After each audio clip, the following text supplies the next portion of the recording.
So first up, first part of the show today, we had a lot of people contact us about the challenge for last week, the VBAExpress Forums Challenge. So Jordan, would you mind walking us through who won last week's challenge, what they won, and this week's challenge? I would not mind at all. So let's get this going with our great graphic. This is the VBAExpress Weekly Challenge, brought to you by VBAExpress.com, our proud partners. And this week, we have a special prize thrown in from Mynda, so we're very happy about that. Mynda has offered well, you know what? I'm going to give it over to you, Mynda, just to describe the prize to everyone. Okay, well, I'd like to give the winner of this week's challenge a 12-month membership to my Excel dashboard course. So I think value is about that is a great prize. You will become an expert in no time.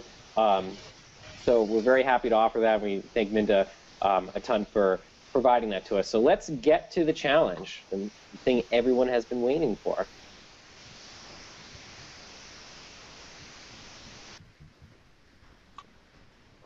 Okay, so last week, as you might recall, the challenge was what are the two smallest functions whose letters we can change that would turn into another function. So we had a little disagreement, so to speak, on this. Some people didn't really like the answer, but we'll get to that in a second. So, Jordan, it was scandalous. It was scandalous. This was a real. This just changed. This was a big deal. So the answers are T and N. So some people said, well, if you change those, then there should be other letters. So it should be at least two letters. But no, these were the answers. And you really had to think outside the box for this one because there's really only two functions that only have one letter. So these can only be the right answers. So you may be thinking to yourself, what do T and N do? Well, T returns a text referred to by a value. So if you put a text into that value spot, it'll return it. And N converts a value into a number. So actually, these are, and I will say this, I don't care if Microsoft is listening, these are mostly useless. So very few people probably knew of them, which made it a really good question. So I don't know if it was good. It just felt sketchy. Whenever I saw the answers, I said T or N. That just seemed sketchy to me. I was expecting like the H lookup, V lookup. I was looking for something with a little meat to it. I'm not saying our winner. I'm not saying our winner doesn't deserve it. Just saying that was a sketchy answer. Our winner is Heather Gray.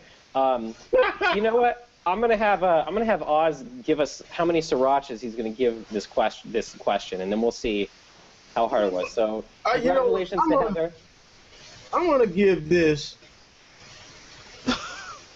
2 sriracha bottles. 2? That's 2. Because that was a sketchy question. Because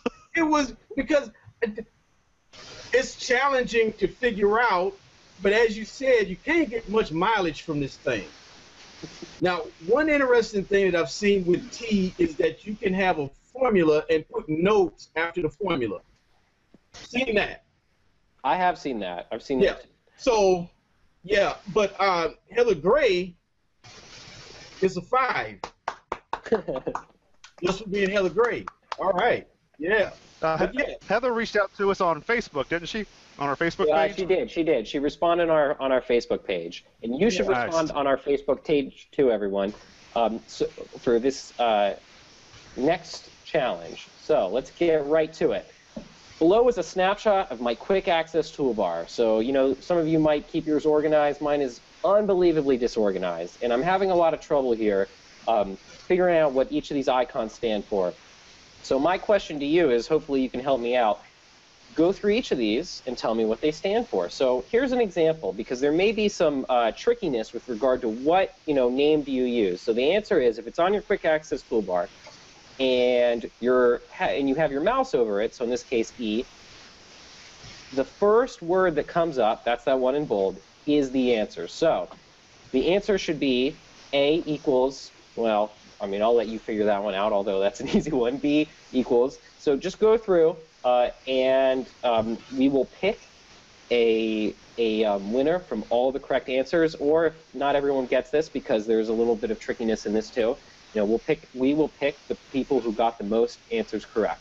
So, if you think you know the answer to this question, and this is really important, write it down on a 3x5 postcard and put it inside the glove compartment of a Porsche Boxster, and then park that in my driveway with the keys in the ignition. Or you can send your answers, or you could post your answers on the Excel TV Challenges forum at VBAExpress.com, or you can go to Facebook.com/Excel TV series, that's our Facebook page, or Twitter.com/Excel TV. You can also post on YouTube and any other social media outlets we post on. So, what about LinkedIn? We got 8 people on LinkedIn now. 8, and you could be 9. 9 with the right answer. That could happen with you. You could be number 9 on our LinkedIn page. Yeah. Yeah. Okay. Well, thank you very much for that, Jordan. So the winner of this wins not only the VBA prizes, but also, is that 12 months, Mynda? Yes, 12 months. 12 months of the dashboarding class, right? You're a real Santa Claus. I know, that's good stuff. We aim to please. That's right, yeah. But don't send that stuff, the answer, to Jordan in a Porsche. He'll lose his mind. He'll crash it. No, I think you should. I think I deserve a Porsche. All right.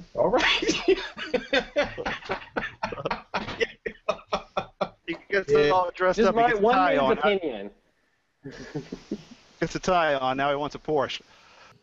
Hi, and thank you for watching our weekly challenge on Excel TV.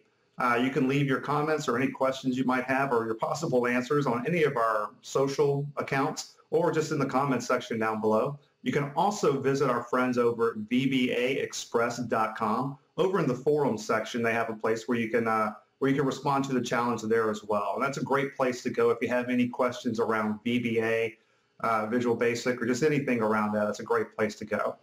What we do is we take our weekly episode, which could be an hour long, and we separate that into videos like this for the challenge, as well as a video for the interviews or anything of that nature. So we end up putting out roughly around 20 or so Excel-related videos a month.